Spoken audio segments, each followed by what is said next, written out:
On today's episode, I'll discuss whether Kyle Davidson should pursue Rutger McGroarty or Nikolaj Ehlers.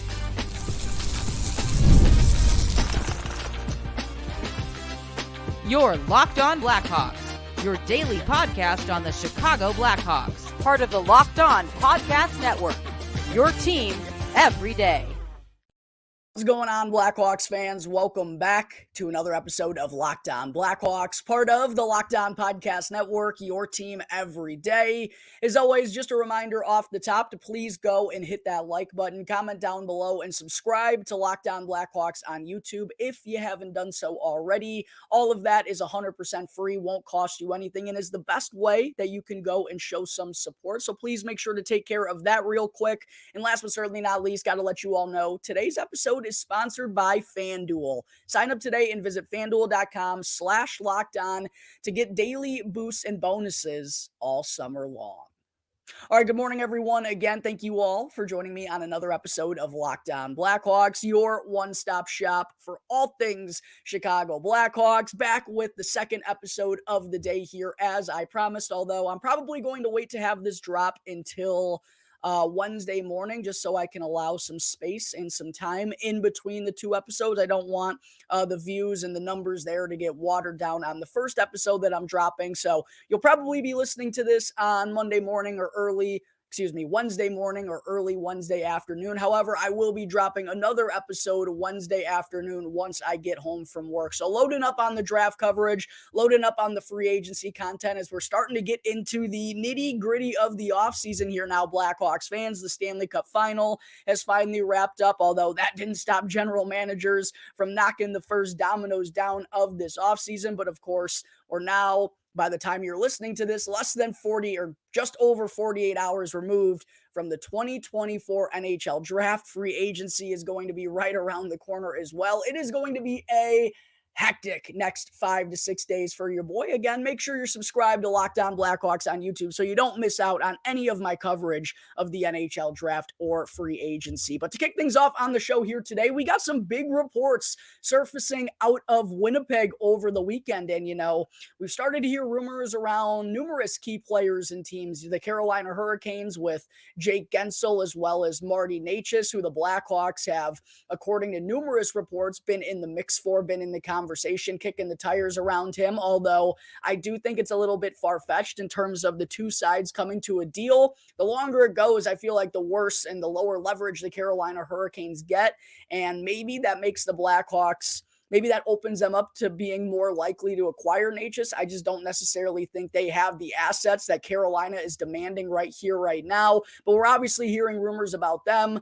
I talked about Patrik Laine potentially being on the trade watch with the Columbus Blue Jackets, as looks like he wants to get off to a new fresh start with a new franchise. And now we're getting them with a fellow team here in the Central Division, the Winnipeg Jets, regarding forwards Nikolaj Ehlers and 2022 14th overall pick Rutger McGroarty. And this isn't, the first time we're hearing some disgruntled relationships between an NCAA prospect and the team that holds their rights. Obviously, we got that with Cutter Gauthier and the Philadelphia Flyers during the 2023-2024 regular season, which led to Gauthier being traded to the Anaheim Ducks in exchange for Jamie Drysdale, a crazy deal there. We've seen it with numerous prospects in the past, even the Blackhawks when they drafted him with Kevin Hayes. He never ended up signing with the organization. We've seen it with Adam Fox, Jimmy Vesey, just to name a couple. This is something that does happen, and I think it's funny. We have all these concerns about the Russian prospects in the NHL draft. Look at the NCAA prospects. I mean, they don't exactly have the strongest lineage in terms of signing with the teams that selected them. And now we get Matvei Michkov a year after being drafted coming over to North America.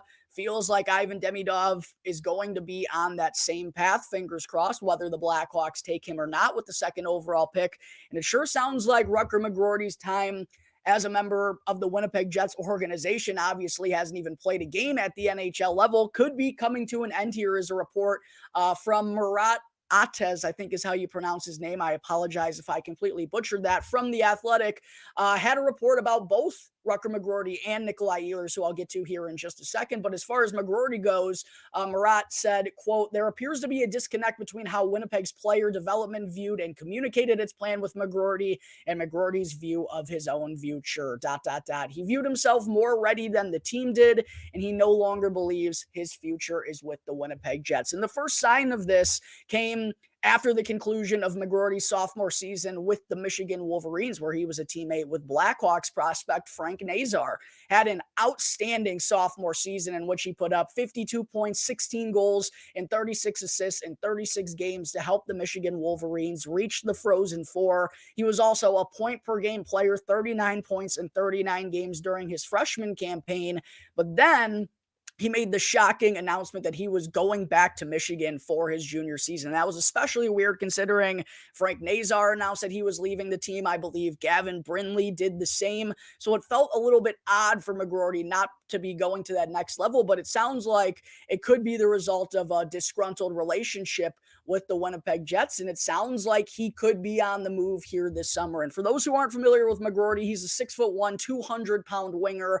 As I mentioned, super effective in his first 2 years with the University of Michigan, was also the captain at the World Juniors for the United States there, and is still a young kid. He just turned 20 years old back in March, who plays with some good size and some physicality, has leadership qualities as well. There are going to be numerous amounts of teams asking about what the price will be to take McGroarty off of Kevin Cheveldayoff's hands. So will be really interesting to see what the latest updates we get in that situation. As far as whether the Blackhawks should be interested, yeah, absolutely. They have to make a call. McGroarty is a blue chip prospect who, again, numerous teams are going to be after, but was a teammate of Frank Nazar's. I'm sure the Blackhawks got a lot of good looks of McGroarty there for the Wolverines and also at the World Juniors as well. A prospect that plays with a little bit of an edge and has some size as well as a skill game. Yeah, I absolutely think the Blackhawks should make the call. The question is, what is going to be the asking price for Rutger McGroarty? You can't imagine it's going to be too high since Winnipeg won't have any leverage. However, it is going to be a little bit of a highest bidder type of situation. Who's going to offer the most for Rutger McGroarty is what the deal is going to come down to. As far as Nikolaj Ehlers, also some rumblings there in the same article that Ehlers isn't going to be signing with the Winnipeg Jets after the conclusion of this upcoming season. He still has 1 year left on his deal with a $6 million cap hit, a 10-team modified no trade clause. However, feels like it's a pretty noteworthy offseason for the Winnipeg Jets and their future. They just re-signed Dylan DeMello, so we know he's not going to be a right-handed defenseman option for the Blackhawks in free agency, but it feels like the rumors around the league expect Ehlers to be on the table around the NHL draft. There doesn't seem to be any pressure around the Jets to get something done, but they do realize that it's unlikely that he's going to get moved. Maybe that doesn't lead to him getting traded in the offseason. Maybe they wait till the midway point, but again, Ehlers is someone I absolutely think the Blackhawks should be kicking the tires on. 6 foot, 170-pound winger who plays with good speed, the 9th overall pick in 2014, only turned 28 years old this past February and is coming off the second most productive year of his NHL career, in which he tallied 61 points, 25 goals, and 36 assists in 82 games. The most points that he's tallied in a season since he was 20, his second year in the league when he had 64. But a player who has great goal scoring abilities and some really good speed that would undoubtedly help the Blackhawks offense. $6 million with 1 year left. That's the type of deal that Kyle Davidson would be willing to take on. The question, again, with McGroarty, it's the same with Ehlers. What is Winnipeg going to want in exchange for him? That's the $1 million question. We haven't heard exactly what they could be looking for at this point in time. However, what I do want to point out is the Blackhawks are in the Central Division, and I'm sure the Jets don't want to be trading particularly Rutger McGroarty to a Central Division foe who could go on to kill them for years and years and years. I'm sure they don't want to be doing that, and I'm sure they prefer not to trade Ehlers to a Central Division team either. However, I don't think that's as prevalent for Ehlers as I think for McGroarty. I think Ehlers is probably the more likely one for the Blackhawks, considering his contract situation and what they could offer.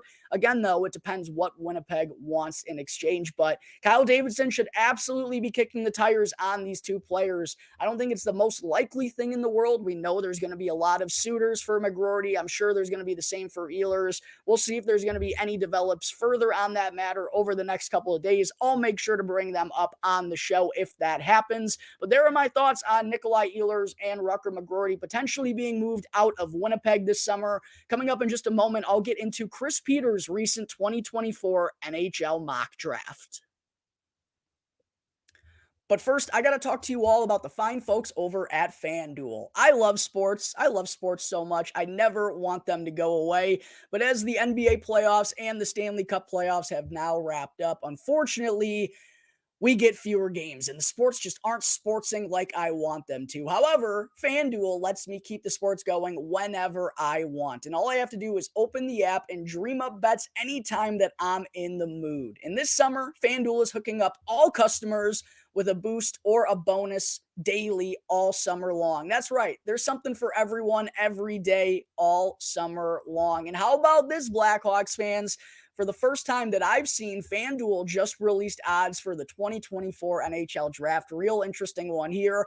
Artem Levshinov listed as a minus 350 favorite to go second to the Blackhawks. I know there are some fans who are not going to want to hear that. However, you could bet Ivan Demidov for a nice plus 210. I think that's a pretty good number. Anton Salayev listed at plus 125 for the third overall pick. As I've been going through mock drafts here on the show, we've been seeing his name at number 3 a lot, so I think there's good value there. I will absolutely be riding with Ivan Demidov at plus 210 with FanDuel. You can go and do that as well. And if you're not already a member, go and check out FanDuel.com/lockedon to sign up. You'll be getting bonuses and boosts daily all summer long. Again, that's FanDuel.com/lockedon to get daily boosts and bonuses. FanDuel, America's #1 sportsbook.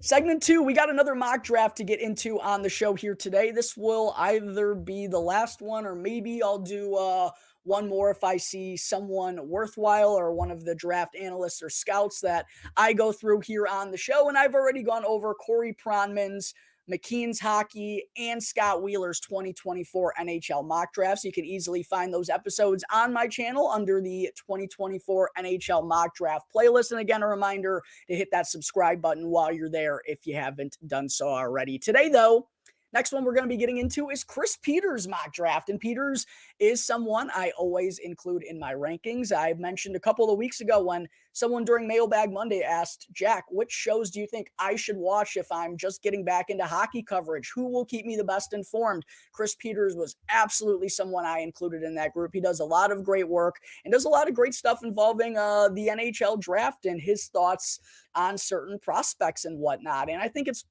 again worthwhile to bring up here on the show because it's just another opportunity to get some insight and info into what these teams could be thinking as we're now less than 3 days away from day one of the 2024 NHL draft going down at the Sphere in Las Vegas. Let's go ahead and get into Chris Peters' mock draft. First overall, Macklin Celebrini to the San Jose Sharks. No surprise there whatsoever. I don't even think it's listed on FanDuel. If it would be like minus 5,000. Second overall to the Chicago Blackhawks for the 4th consecutive mock draft. Chris Peters has them taking Artem Levshinov. It sure seems like the signs are pointing in that direction. The odds are suggesting that as well. Did the meeting with Ivan Demidov in Florida 2 weeks ago change things for the Blackhawks? We'll find out on Friday afternoon. Number 3, the Anaheim Ducks for the 4th consecutive mock draft take Anton Salayev, and that's why I mentioned during that ad read for FanDuel, plus 125 right here, right now for Salayev, 3rd overall. That seems like pretty good value. 4th overall, the Columbus Blue Jackets, they're going to have a decision on their hands. If it does go Celebrini, Levshinov, Salayev, are they going to go with Ivan Demidov? Are they going to go with Caden Lindstrom? Are they going to go wild card and select Beckett Seneca? According to Chris Peters, they're taking Caden Lindstrom 5th. The Montreal Canadiens, for the 3rd time in 4 mock drafts, take Ivan Demidov. 6th overall, the Utah hockey franchise selects Beckett Seneca. 7th, the Ottawa Senators select Berkeley Catton. This is the first of 4 mock drafts that has Catton going in the top 10. Number 8, Seattle selects Zeev Buium. I continue to think Buium's either going to Seattle at 8 or Utah at 6. Number 9, the Calgary Flames pass on Tija Ginla and take Sam Dickinson, according to Chris Peters. However, the New Jersey Devils go and happily scoop him up at number 10. Number 11, the Buffalo Sabres take Zane Parekh. 12, the Philadelphia Flyers take Carter Yakimchuk. 13, Minnesota, the Wild select Konsta Helenius. And for the 4th mock draft in a row, Helenius goes in the top 15 here. So probably not a candidate to go in the top 10, but sure seems like he's going to be one of the first selections outside of it. At number 14, San Jose takes Stian Solberg. Feels like they could take a defenseman here. However, if Cole Yzerman is on the board, I do wonder if they go in that direction. 15, the Detroit Red Wings take Michael Branzeg-Nygaard. No surprise there. A lot of rumblings around MBN and Steve Yzerman with the Wings at 15. 16, the St. Louis Blues select Michael Hage out of the Chicago Steel. 17, the Washington Capitals select Cole Yzerman. And man, if he gets selected at 17, one ahead of the Blackhawks at 18, I will be very sad. At number 18 for the Blackhawks, for the second consecutive mock draft, Chris Peters has them taking Jet Luchenko. And he does kind of fit the mold of hardworking, decent size, a lot of skill down the center ice position. We'll see if they wind up taking Luchenko at 18. I don't think he's the most likely candidate, but I do think he's in the mix. Number 19, Vegas takes Adam Jiricek. Most of the mock drafts have him going as, the first or second defenseman outside of the big six. 20, the New York Islanders select Igor Chernyshov. 21st, the Los Angeles Kings select Cole Baudouin. 22nd, the Nashville Predators select Trevor Connolly. 23rd, for the second consecutive mock draft, the Toronto Maple Leafs take Liam Greentree. And I do think it's worth mentioning, I believe it was Chris Peters. Man, this is killing me. Forget who mentioned it exactly in this article, but one of these scouts and analysts mentioned that the Blackhawks really could be looking for size in this first round at the forward position because they just don't have a lot of it in their system. I really think Liam Greentree is that guy that can provide size and skill. I know he lacks the top end speed, but at some point the Blackhawks have to get some size in that forward group. 24, the Colorado Avalanche select EJ Emery, and I'll tell you what, that would be a scary pick for the Colorado Avalanche because there's a lot to like with EJ Emery. I think he's going to be a very solid defensive defenseman, has more in the offensive arsenal, I think, too, than the numbers suggest. I feel like Colorado would be a very scary spot for him to develop the next few years, particularly for us Blackhawks fans in the Central Division. 25th, the Ottawa Senators take the man I'll be breaking down here in just a moment, Charlie Elick. 26th, the Montreal Canadiens take Dean Letourneau, another mock draft that has big old Dean going in the first round. 27th, for the second consecutive mock draft, and I believe the third and 4, the Carolina Hurricanes select Igor Shurin at 27. 28, the Calgary Flames select Sasha Boisvert. That's a lot later, Boisvert at 28 than he has been going in most of these mock drafts. 29, the Dallas Stars take Sam O'Reilly. 30th, the Rangers take Leo Saline Valenius. 31st, how about this? The Anaheim Ducks take Marek Vanacker, someone who Scott Wheeler, who I broke down on yesterday's show, had the Blackhawks taking at number 34. Someone who seems like their draft stock is going through the roof right now. Chris Peters has Vanacker, the teammate of Nikolaj for the Brantford Bulldogs, going in the first round to Anaheim and then wrapping things up at number 32. The Philadelphia Flyers select Andrew Basha. 34th overall for the Blackhawks, their first selection in the second round. Peters has them taking Nikita Artemanov, a winger from the KHL Torpedo, who actually put up some really good offensive numbers there, 23 points in 54 KHL games. Doesn't necessarily have the size that I would like, so I don't think he's the most likely option for the Blackhawks at number 34, and I really do think they're going to be thinking heavily about going with 2 defensemen in their first 3 selections in this draft. With the 50th overall pick, Peters has them taking Harrison Brunicky, right-handed defenseman out of the Kamloops Blazers with some good size. I think that makes sense. Not necessarily the highest offensive upside, but I do think that is in the realm of possibility, considering I believe that's what the Blackhawks are going to target in terms of defensemen and even forwards in this year's draft. I'll talk more about that as I get into Charlie Elick's 2024 NHL Draft Profile here in just a moment, but that's going to take care of my thoughts on Chris Peters' 2024 NHL Mock Draft.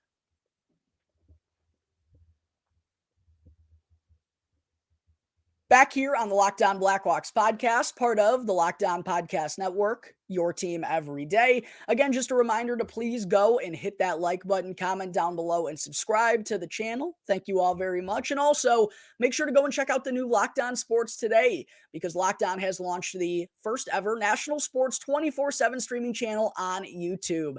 And Locked On Sports Today is here for you 24/7, covering the top sports stories of the day with the local experts of Locked On, plus our national shows covering every single league. So make sure to go and check out Locked On Sports Today on YouTube and to subscribe to the first ever national sports 24/7 streaming channel.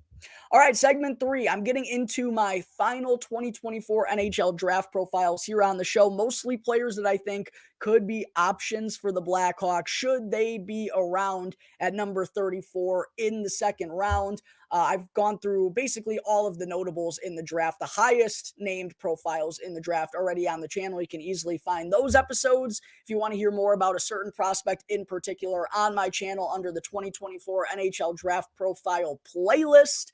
But on today's episode, the next man that I'm going to be getting into is Charlie Elick, a 6'3", 6'4" right-handed defenseman, depend on where you're looking, listed at 203 pounds, just turned 18 back in January. So maybe a little bit on the younger side, but kind of in the middle ground in terms of age of this draft class. He's coming off a year in which he tallied 27 points, 4 goals, and 23 assists in 65 WHL games for the Brandon Wheat Kings. Also a really solid performance for Canada at the U18 World Junior Championship, in which he tallied 3 assists in 7 games there. And he also only had 11 points, 3 goals, and 8 assists in 56 games during his first season in the WHL. So maybe not the goal scoring development necessarily that we wanted to see, but we absolutely saw it in terms of the playmaking and at the World Juniors as well in those areas. As far as the rankings go for Elick, kind of all over the place here. Some folks think he could be a late first round pick. Some people think he could be available into the middle of the second round.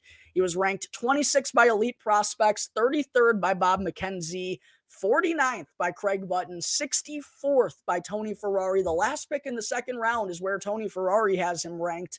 45th, according to McKean's Hockey. 24th by Chris Peters is the highest ranking. 27th by Daily Faceoff. 56th by Sportsnet. And 33rd by Dobber Prospects. So some people think that Charlie Elick is going to be available there at number 34 for the Blackhawks. Most of the mock drafts, I think all 4 of the mock drafts that I've gone through have him selected in the first round, and I had him graded as a first round selection. Breaking down the strengths and the weaknesses here, though, for Elick, the first thing that you notice is, boy, this guy has great size and mobility for a young kid. Already 6'3", already 6'4", and he doesn't let that hinder him around the ice. He's a pretty good skater for a player of his side, has really, really good strides as well. And just plays already a true defensive defenseman shutdown style. Defense first all the time. Has been a willing penalty killer for every team that he's played for. Really good, though, just in his own zone, playing a simplified game. He's got good gap control, really good at defending zone entries. One of the best in this year's draft that I've heard. Does a good job of breaking up opposing puck carriers and making them go to the outside, protecting the most dangerous part of the ice, the slot in the middle, making them go outside, and he already knows how to use his size to his advantage. He is a big hitter in the WHL, which is considered to be the most physical of the 3 junior leagues up in Canada. He doesn't shy away from it. He'll lay you out with an open ice hit. He also has a really active stick and a long reach to pair along with it, and he's really strong in front of his net. He kind of just plays already like a grown man. Charlie Elick kind of reminds me of Nolan Allen, what his upside could be at the NHL level. Maybe not the highest offensive ceiling, although I do think he has a growing puck moving game and is a decent puck carrier because of his speed. He's mostly known for his defensive aspects, the gap control, the physicality, being a willing shot blocker, being a willing penalty killer, and to go along with the size, he's a right-handed defenseman. Yeah, NHL teams are going to be loving this kid, and that's why I ultimately think he is going to go in the first round, unfortunately for us Blackhawks fans. As far as the weaknesses go, it's just really around the offensive game. He has a lackluster offensive ceiling because of capped playmaking abilities. It is getting better, but I don't think he's ever going to be like I think 30 points is probably the ceiling for Charlie Elick at the next level. Decision-making in the offensive zone could use a little bit of work. He's going to have to work on his offensive game and his puck moving in particular. However, those have been things that the Blackhawks organization in particular have developed really nicely with players like Alex Vlasic and Ethan Del Mastro. I'd put Charlie Elick kind of in that same category. I think he's capable. We haven't seen it yet, but he is going to have a cap ceiling regardless, even if he gets better there. But I do think he has the opportunity to offer up a little bit more than what the numbers are showing right here, right now. As far as my projection goes for Charlie Elick, look, I think he's going to be a second pairing stalwart defensive defenseman. I do think he's, not necessarily providing that top pairing upside, but I think he's going to be a number 3, number 4 defenseman at the next level that you can throw out there and trust in all defensive situations, because the coaches that he's already had have already done that every level that he's been at. And I think when you just go and look at teams that win the Stanley Cup, you need size on the back end to win in the playoffs. And Charlie Elick absolutely has that, along with all the intangibles that you like to hear of a defensive defenseman. Ultimately, because of all those tools, I do think he ultimately gets picked late in the first round. Maybe by the grace of the hockey gods, he falls to number 34. And I do think, though, the one thing that he has going for him in terms of us Blackhawks fans have going for Elick, I should say, I think EJ Emery, Adam Jiricek, and Stian Solberg all are more likely to go in the first round, will go ahead of Charlie Elick. So I think he's more likely to slide to the second round at number 34 than all of those guys, although I do admit I imagine him going late in the first round. As far as a long-term fit for the Blackhawks, I think this is a pick that could make a lot of sense for Chicago if he's on the board at 34. I think, they have a chance to swing upside, but I also do think they want to address some of the size in their system. I think they'd like to add a little bit more size on the right-hand side. And I do think they'd like to add it in the forward group as well. Altogether, I think the Blackhawks need to get bigger. And I do think Kyle Davidson wouldn't mind a shutdown right-handed defenseman at this point. Yeah, the added offense would be nice, but I quite honestly think he's looking for more of a defensive stalwart, considering what the Blackhawks already have in the pipelines with a Wyatt Kaiser, with a Sam Rinzel, with a Seth Jones, with a Kevin Korchinski, offensive puck movers. They could kind of use a defensive staple a little bit. I think Artem Levshinov could be that. I think Charlie Elick could be that as well if he's available at number 34, and could be a really nice right-handed defensive partner that can take care of the defensive side of things along with Kevin Korchinski or Wyatt Kaiser for year to come. So there are my thoughts on defenseman Charlie Elick, and that's going to take care of today's episode of Locked On Blackhawks, everyone. As always, thank you all again for joining me on the show. Be sure to go and follow Locked On Blackhawks for free right now, wherever you may be listening to your podcast, and to go and subscribe to Locked On Blackhawks on YouTube. That way you can get the latest episode as soon as it's uploaded each and every day. As always, I'm your host, Jack Bushman. You can go and find me on X at Jack Bushman 2. Make sure to check out my Strictly Blackhawks account as well at Talkin' Hockey for all the latest Blackhawks news and updates. So until tomorrow's episode, everyone, or I guess the episode that's going to be dropping later here on Wednesday, enjoy the rest of your day. Stay cool, stay safe. I'll see you later on.